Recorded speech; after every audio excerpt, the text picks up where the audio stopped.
Mereka begitu mudah mengalirkan darah sesama muslim, bahkan yang mati terbunuh karena sesama muslim yang mereka menganggap saudaranya kafir ini lebih banyak daripada orang Islam yang dibunuh oleh musuh.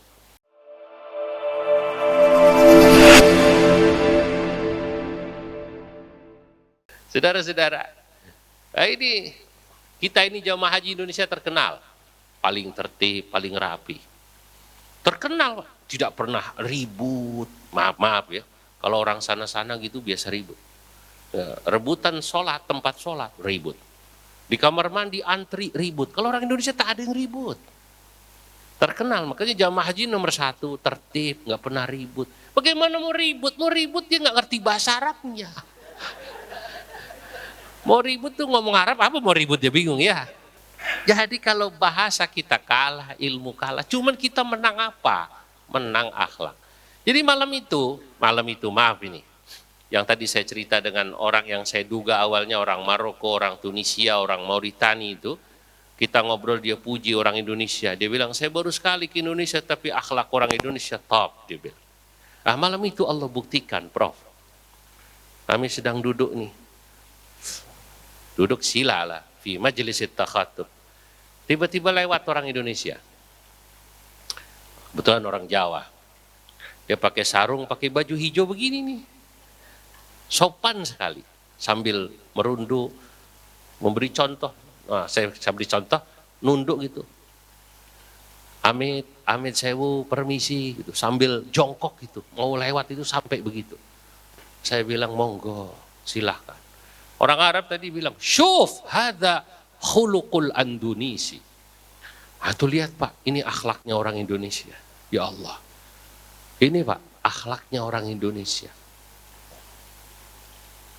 Saya bangga Pak. Dia tadi memuji orang Indonesia akhlaknya bagus, Allah buktikan di depan dia akhlaknya orang Indonesia.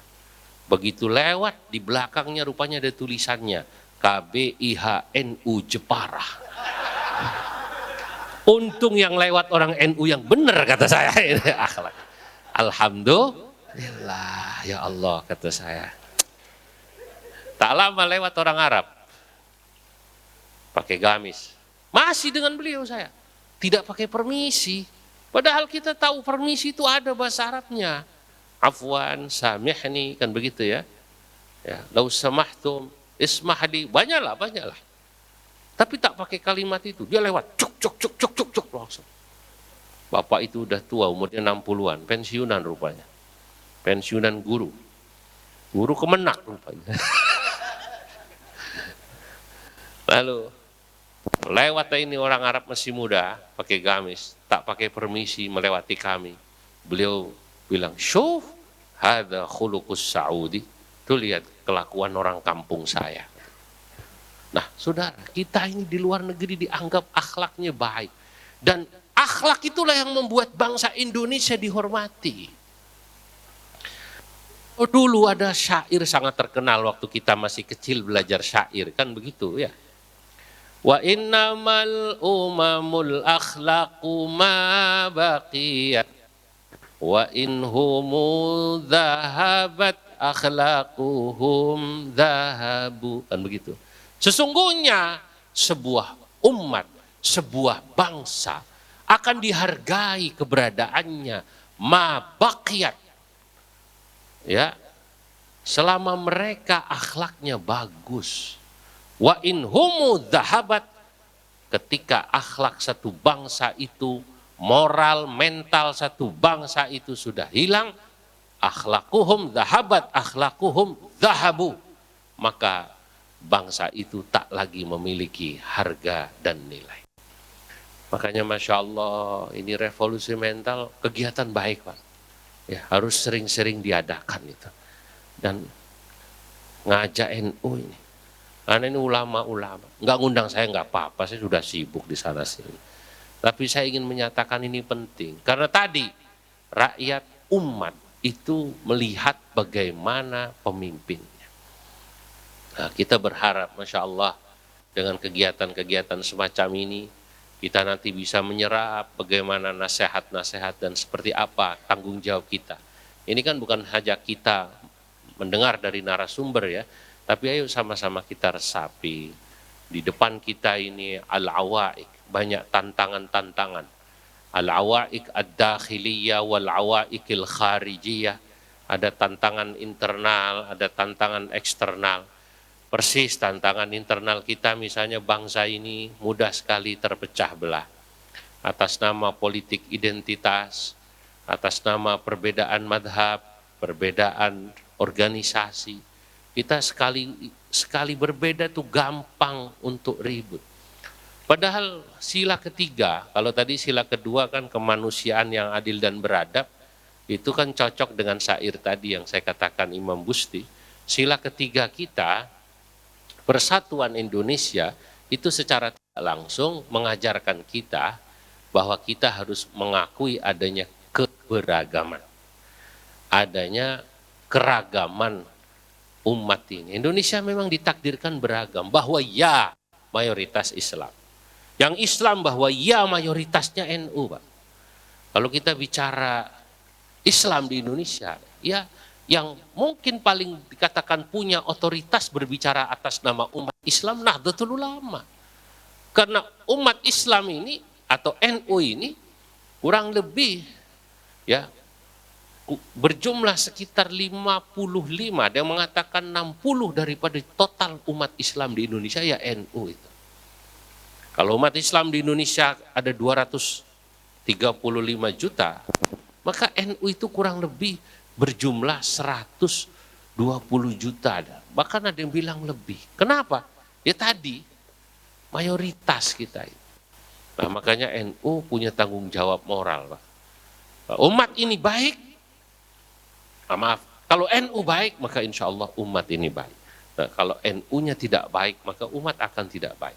Dan yang paling depan adalah da'i-da'iyah Nahdlatul Ulama, dan saya berharap kita semua yang hadir di sini bisa menjadi contoh untuk itu semua. Insya Allah memenuhi keinginan daripada Prof. Zainal Abidin, Pak Latupada. Saya ingin membacakan syair saya. Mungkin saya menyinggung tentang Palu ya, tentang ini. Tapi itu tambahan. Tapi saya ingin ajak semua berbangga menjadi Nahdlatul Ulama. Nahdlatul Ulama wa tariqatuha fadkhul li nafasatiha waliji fatadhi'u bi bahjatiha baladun fakhdum fiha bil qalbi waji wa syuyukhuhum wa muhibbuhum qamat fil mashyi 'alan nahaji wal khalqu jami'an fi taba'in fa'ala hikamin wa ala hujaji wa ustadzu Palu ma'a guru tua kahudatin